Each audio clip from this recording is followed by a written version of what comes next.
Good evening, all of you. So, we have discussed bearing capacity of soil, part 1. We have discussed Tarjagi's law and different types of bearing capacity forms. Today, in the part 2,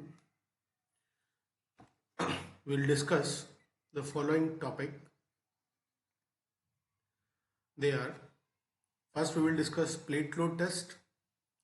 Thereafter, we will discuss standard penetration test. And at the last, we will discuss typical bearing capacity equation. So, before starting, I want to just inform you that the plate load test or the standard penetration test are the typical test. ये सिर्फ typical test होते हैं जो हमने तरजागिस equation में bearing capacity, ultimate bearing capacity का calculation किया, उस टेस्ट को फिजिकली हम लोग एट द साइट हम लोग कैसे निकालते हैं.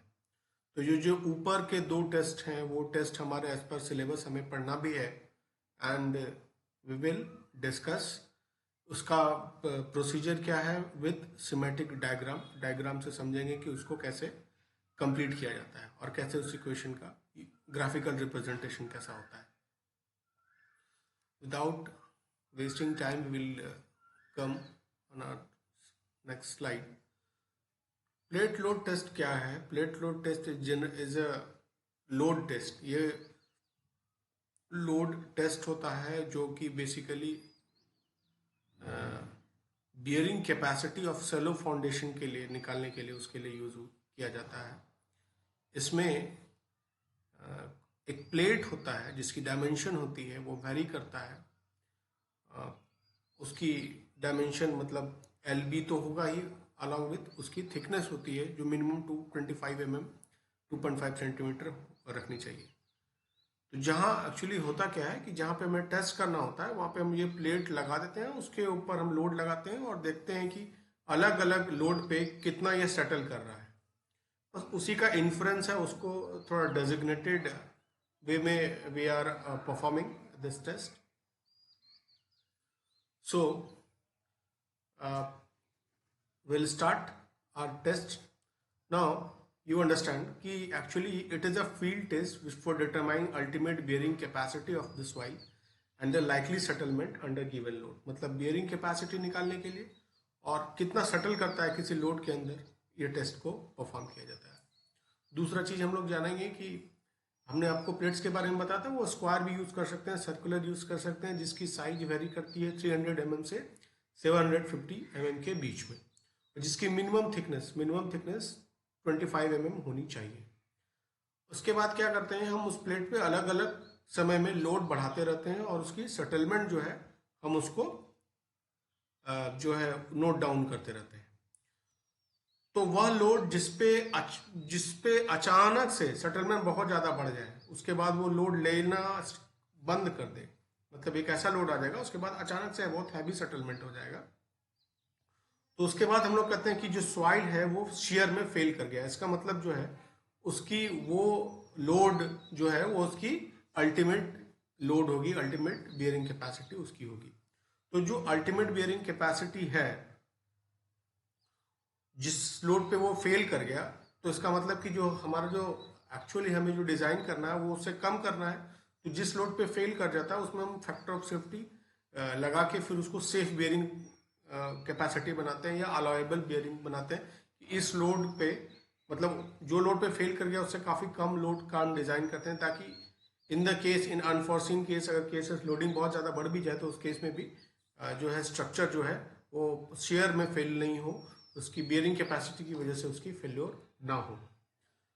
We will see the what are the apparatus of this plate load test. हम लोग एक्चुअली एक apparatus का लिस्ट है, देख लेते हैं. उसके बाद जब हम लोग नेक्स्ट स्लाइड जब जाएंगे तो we will discuss each part different parts of the plate load test. तो बहुत सारे इसमें पार्ट्स होते हैं, जैसे कि टेस्ट प्लेट होता है, जैक होता है, प्रेशर गेज होता है, प्रूविंग रिंग होता है, डायल गेज होता है, लोडिंग प्लेटफॉर्म होता है, plum Bob spirit level actually verticality और हॉरिजेंटल है या उसकी पॉइंट ठीक है कि नहीं उसको चेक करने के लिए यूज करते हैं। ट्राइपॉड होता है और लास्ट में पुली ब्लॉक होता है। आप देखेंगे, I am showing you the next slide. See this slide, you can see in this slide there is a schematic representation of plate load test। ये ऊपर वाला जो है ये क्रॉस सेक्शनल एलिवेशन है, और जो नीचे वाला जो है ऊपर से टॉप से वो प्लान की तरफ आपको दिख रहा है। नाउ इन दिस टेस्ट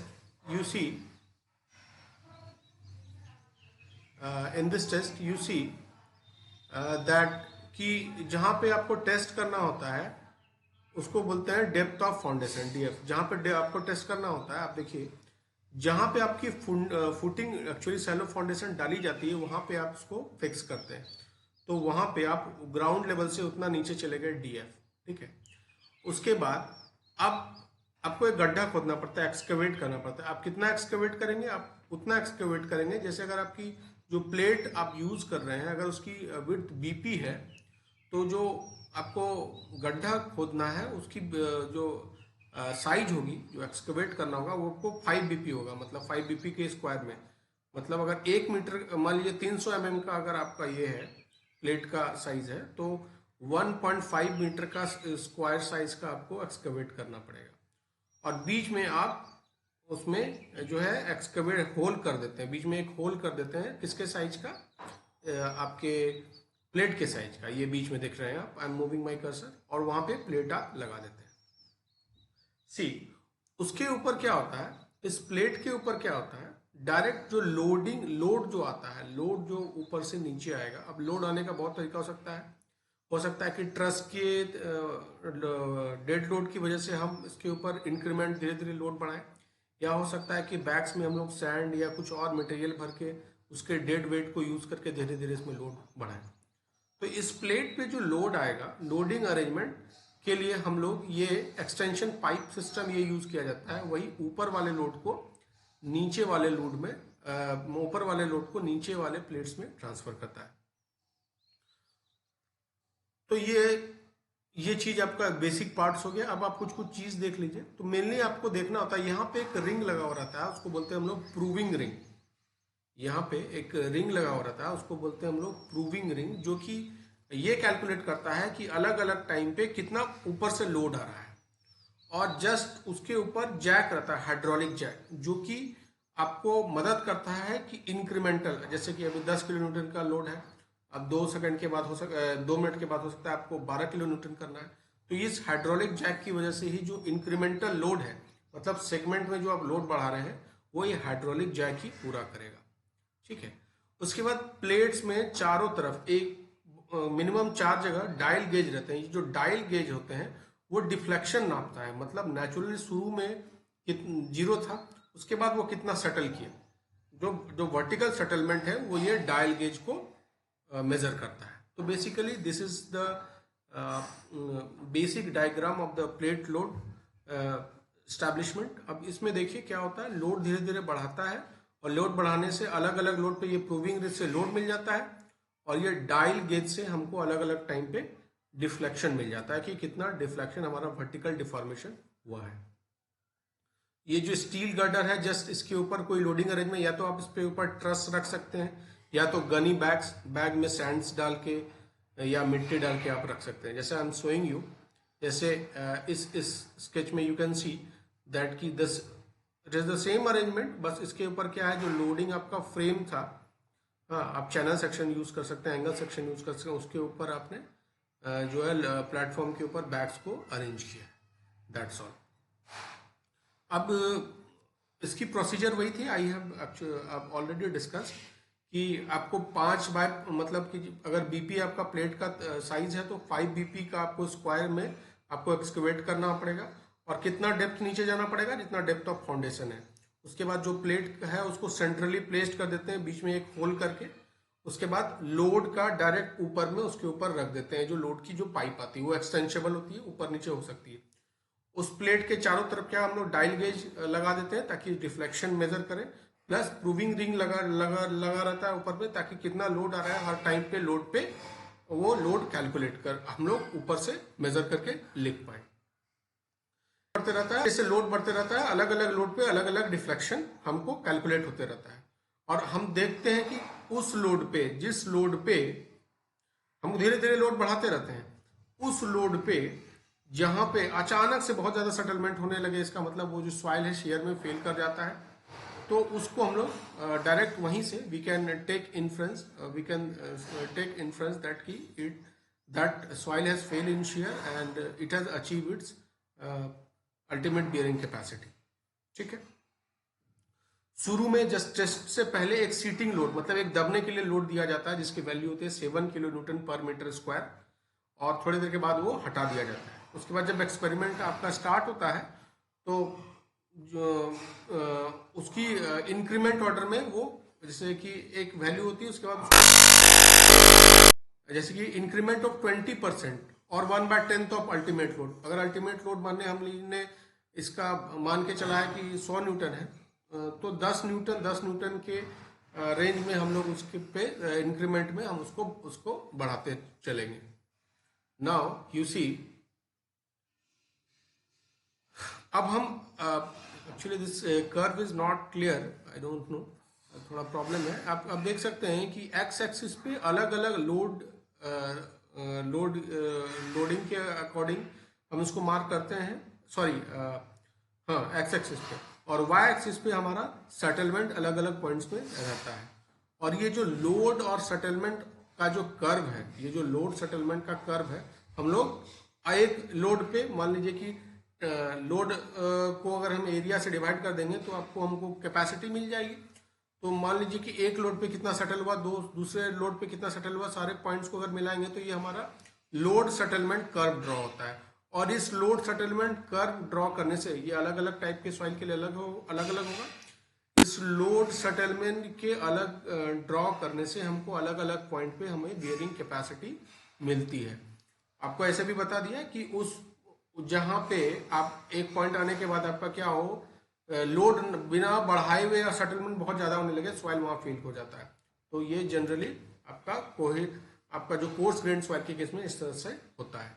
तो ये लोड सेटलमेंट कर्व किसके बेसिस पे होता है, निकलता है, ये लोड सेटलमेंट कर्व हमारा निकलता है प्लेट लोड टेस्ट के बेसिस पे। नाउ प्लेट लोड टेस्ट का क्या क्या एप्लीकेशन है, कुछ एप्लीकेशन हमने डिस्कस कर लिया। प्लेट लोड से हमारा अल्टीमेट बियरिंग कैपेसिटी निकल सकता है, प्लस प्लेट लोड टेस्ट से हमको देखना है कि कोई फाउंडेशन कितना लोड पे, मान लीजिए एक्स लोड है, एक्स लोड पे कितना सेटलमेंट इसका होगा, कितना ये वर्टिकली सेटल करेगा, हम लोग प्लेट लोड टेस्ट से इसका निकाल सकते हैं। प्लेट लोड टेस्ट से हम लोग सैलो फुटिंग का भी फाउंडेशन का डिजाइन भी कर सकते हैं। तो वी हैव सीन दैट कि ये जो प्लेट लोड टेस्ट है, ये जनरली जो प्लेट लोड टेस्ट है इन जनरल हम लोग सैलो फाउंडेशन के डिजाइन के लिए और अल्टीमेट बियरिंग कैपेसिटी जो सॉइल का निकालते हैं उसके लिए इनको यूज किया जाता है। ये one of the most prominent loading test है। Now we will see we will see after plate load test, we will see the another test, that is standard penetration test. Standard penetration test भी plate load test की तरह बहुत famous है। एक standard penetration test के value पे हमें बहुत इंपॉर्टेंट डेटाज मिलते हैं। This is the most common in situ test, specially for cohesionless soil, जैसे कि in the case of sand. This test is extremely useful for determining the relative density, the angle of shearing resistance, okay, unconfined compressive stress, the ultimate bearing capacity, for all those things। मतलब एक test करके हमें बहुत सारे important जो characteristics हैं, properties हैं soil के हम लोग को मिल सकता है। तो that's why these days standard penetration test is very common. कहीं पे भी काम स्टार्ट होने से पहले we do perform standard penetration test, ताकि हमको सॉइल के अलग अलग पार्ट में, तो ऐसे हर जगह स्टैंडर्ड पेनिट्रेशन टेस्ट नहीं करते, हम लोग एक एरिया को बांट लेते हैं। मिनिमम जो है कि 1.5 मीटर 2 मीटर के स्पेसिंग में दायां बायां हर जगह हम लोग पेनिट्रेशन टेस्ट करते हैं। और उसके बाद जो बोरिंग करते हैं, और बोरिंग मतलब ड्रिलिंग करके उसकी एन की वैल्यू पता चलती है, और ऑन एन एवरेज हमें जो है एवरेज वैल्यू पता चल जाती है उस एरिया की जहाँ पे हमें काम करना है, जो हमारा वर्किंग एरिया है। बेसिकली हमारे जो standard penetration standard penetration test जो है एक पेनिट्रेशन टेस्ट है, मतलब हम पेनिट्रेट करते हैं उसको। और जो हमारा प्लेट लोड टेस्ट था वो भी पेनिट्रेशन टेस्ट था, वो लोड के ऊपर इतना सेटल करता है, मतलब वो भी पेनिट्रेट हो रहा है। इसमें भी स्टैंडर्ड पेनिट्रेशन टेस्ट में भी वही प्रोसेस है, इसको हम पेनिट्रेट करते हैं। थोड़ा स्टैंडर्ड पेनिट्रेशन टेस्ट थोड़ा हमारा जो टेस्ट है वो चीप हो जाता है, और ये थोड़ा सस्ता है इनके एज कम्पेयर टू हमारा स्टैंडर्ड हमारा जो ऊपर टेस्ट था, प्लेट लोड टेस्ट था, उसके कंपेरिजन में स्टैंडर्ड पेनिट्रेशन टेस्ट जो है वो थोड़ा चीप है, थोड़ा सस्ता है। तो what are the different components of the standard penetration test tool we will study.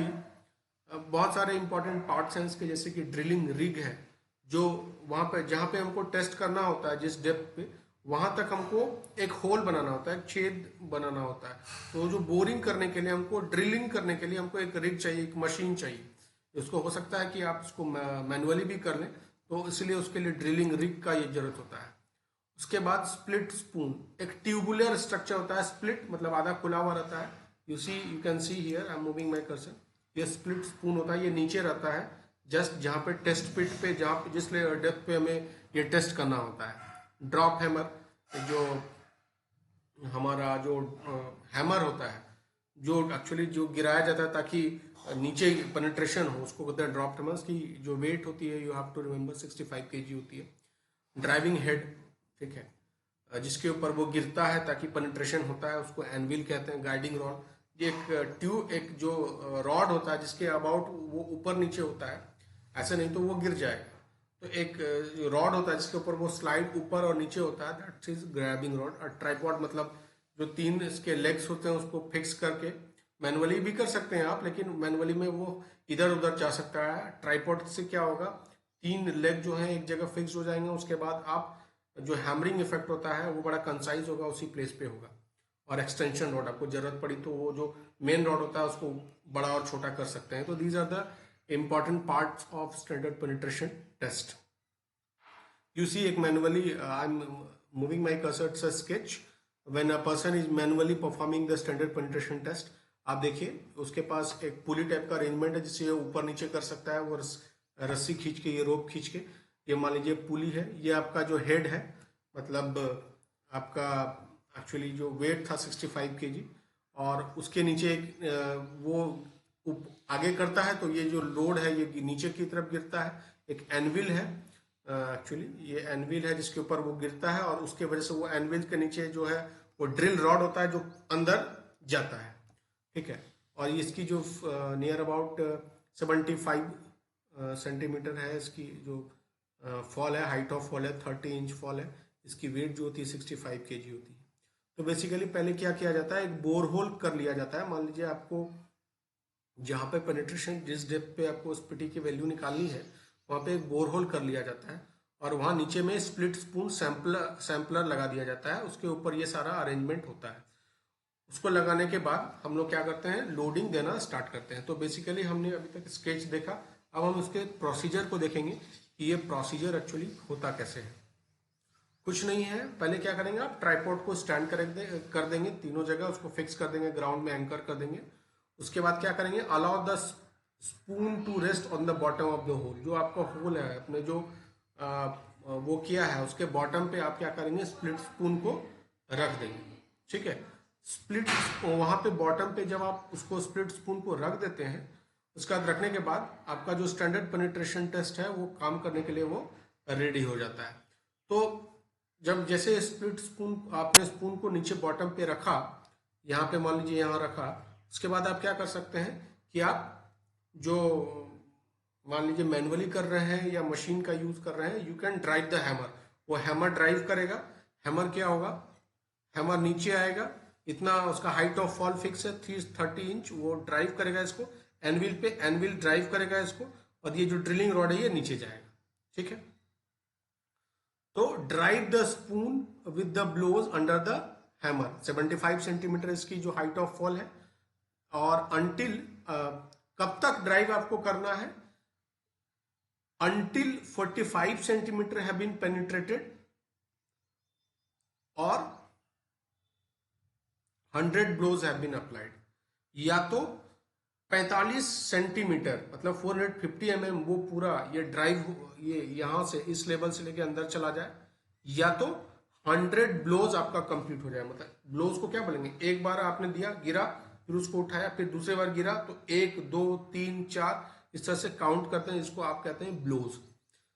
तो आपको तब तक करना है जब तक 45 सेंटीमीटर 450 mm ये ड्रिलिंग रॉड अंदर ना चला जाए, या तो आपका 100 mm ब्लोज जो है वो कंप्लीट ना हो जाए। अब ये देखिए, एक्चुअली इसको 45 सेंटीमीटर या 450 mm को एक साथ नहीं ड्राइव किया जाता है, उसको 3 हिस्सों में किया जाता है। जो पहला 150 mm है इसको बोलते हैं सीटिंग वैल्यू, ये पहला 150।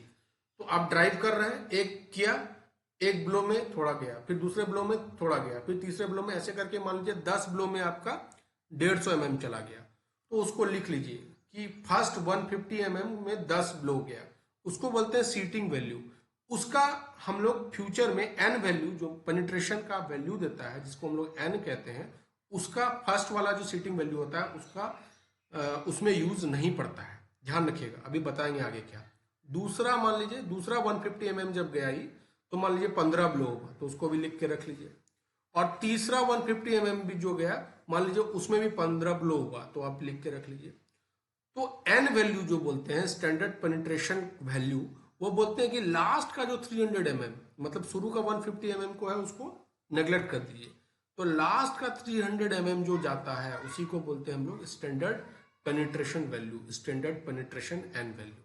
तो पहला जो 150 mm है जो वो अंदर जाता है, उसको हम क्या करते हैं, पहले 150 mm को जो अंदर जाता है उसको हम लोग जनरली नेग्लेक्ट करते हैं, उसको हम लोग क्या करते हैं, जनरली नेग्लेक्ट करते हैं। ठीक है, तो पहले बोल रहा है कि record the number of blows required for each 150 mm penetration. जितना 150 mm का पेनिट्रेशन जा रहा है, जितना नंबर ऑफ ब्लोज लग रहा है, उसको आप रिकॉर्ड करके रखिए। ठीक है, the first 6 inch is considered as seating drive. ये थोड़ा सा यहाँ गलत है, अब नॉट सीन, मतलब ये दिखा नहीं था मुझे, एक्चुअली गलती हो गया। ये the first 6 inches is considered as seating drive. ठीक है, तो ये जो 6 इंचेस होगा यहाँ 150 mm होगा, ये 300 mm गलती से लिखा गया है, थोड़ा सा इसको आप समझ लीजिएगा कि the first 6 inches is 150 mm। जो पहला 150 mm है उसको बोलते हैं सीटिंग ड्राइव, उसको इग्नोर करते हैं आप। ठीक है, उसके बाद the number of blows required for second and third 150 mm of drive is added and recorded as resistance value, penetration resistance value. तो पहला जितना आया उसको हटा दीजिए, दूसरा और तीसरा, दूसरा 150 mm जाने में कितना ब्लो लगा और तीसरा 150 mm जाने में कितना ब्लो लगा, उसको जोड़ के उसी का वैल्यू क्या कहते हैं, पेनिट्रेशन रेजिस्टेंस वैल्यू या एन वैल्यू।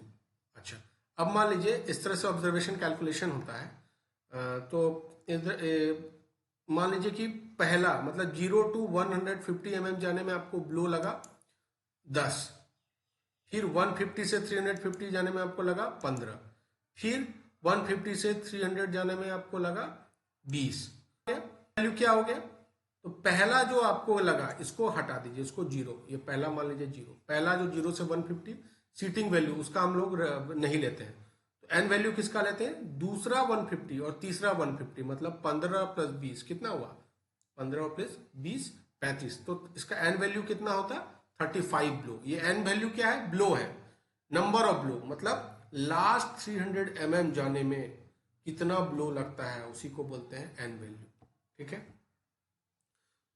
अभी आपको बेसिक पेनिट्रेशन टेस्ट का समझ में आ गया होगा। अब इससे क्या क्या आपका निकलता है, हमने शुरू में ही बताया था कि इनसे ये बहुत यूजफुल टेस्ट है। मेनली ये कोहेजन लेस सॉइल, जैसे in the case of sandy soil we use this. इसके इतनी एप्लीकेशंस हैं, आप समझिए एक चीप टेस्ट है, इतना सस्ता टेस्ट में आपके बहुत सारे वैल्यूज जो है निकल सकता है। जैसे कि ये बियरिंग कैपेसिटी, इस एन वैल्यू का यूज करके हम लोग क्या करते हैं, direct bearing capacity tanks equation है जो कि यूज करता है, मतलब एन के वैल्यू को यूज करके हम बियरिंग कैपेसिटी ऑफ सॉइल को निकाल सकते हैं। दूसरा है कि जो फाई है, जो एंगल ऑफ शेयरिंग रेजिस्टेंस है, जिसे शेयर स्ट्रेंथ में यूज होता है, और आपके नॉर्मल तरजागीज इक्वेशन में भी फाई का वैल्यू यूज होता है, N C N Q N phi का वैल्यू निकालने के लिए। तो उस केस में भी एंगल ऑफ शेयरिंग रेजिस्टेंस भी एन के वैल्यू पर डिपेंड करता है। तो एक एन का वैल्यू पता है तो आपको पता चल जाएगा। उसके बाद अनकन्फाइंड कंप्रेसिव स्ट्रेंथ की वैल्यू भी एन के वैल्यू के प्रोपोर्शनल होती है। तो जितनी एन की वैल्यू ज़्यादा आएगी अनकन्फाइंड कंप्रेसिव स्ट्रेंथ भी उसी के हिसाब से वो चेंज करता है। तो अलग अलग एन के वैल्यू के हिसाब से अलग अलग अनकन्फाइंड कंप्रेसिव स्ट्रेंथ रहता है। Relative density of the soil मतलब कि अलग अलग एन के वैल्यू पे रिलेटिव डेंसिटी जो है सॉइल का वो अब डिफाइन होता है। अब आप ही बोलिए कि अगर एन वैल्यू कम है इसका मतलब कि बहुत जल्दी पेनिट्रेशन हो गया, मतलब लूज सॉइल है। और अगर एन का वैल्यू ज़्यादा है इट मीन्स कि मोर ब्लोज आर रिक्वायर्ड ताकि वो पेनिट्रेट हो। इसका मतलब जो सॉइल है ज़्यादा डेंस है उसके अनकम्फाइंड कंप्रेसिव स्ट्रेंथ ऐसे भी ज़्यादा होगी, उसकी बियरिंग कैपेसिटी ऐसे ही ज़्यादा होगी। तो दीज आर द फैक्टर्स जो कि डिफाइन जो कि रिलेट होते हैं डायरेक्ट एन वैल्यूज से। Now at the last as part of your syllabus एक था कि अलग आईएस कोड के हिसाब से अलग अलग टाइप ऑफ सॉइल का क्या सेफ बियरिंग कैपेसिटी है। तो इसमें हम लोग इस स्लाइड में हम लोग देखेंगे कि अलग अलग टाइप ऑफ सॉइल के अलग अलग सेफ कैपेसिटी कितना है जो आईएस कोड ने दिया। आईएस 1904 1978 जो कोड है उन्होंने दिया है कि रॉक का जो है in the case do you take the soil as a rock, अगर रॉक है तो उसकी जो सेफ या अलाउएबल कैपेसिटी है वो 3240 किलो न्यूटन पर मीटर स्क्वायर है। मतलब कितना हैवी लोड ये सह सकता है।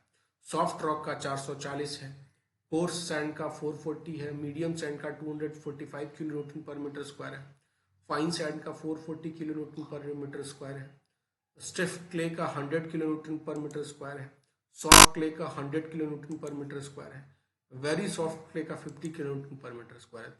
तो आप देख सकते हैं इन जनरल भी कि अगर आपको सॉइल के आपके सॉइल का नेचर आपको पता है तो आप इन जनरल उसका अनुमान लगा सकते हैं। ये कोडल प्रोविजन है कि आपकी बियरिंग कैपेसिटी रॉक है या कोर्स सॉइल है या मीडियम सॉइल है या फाइन सॉइल है।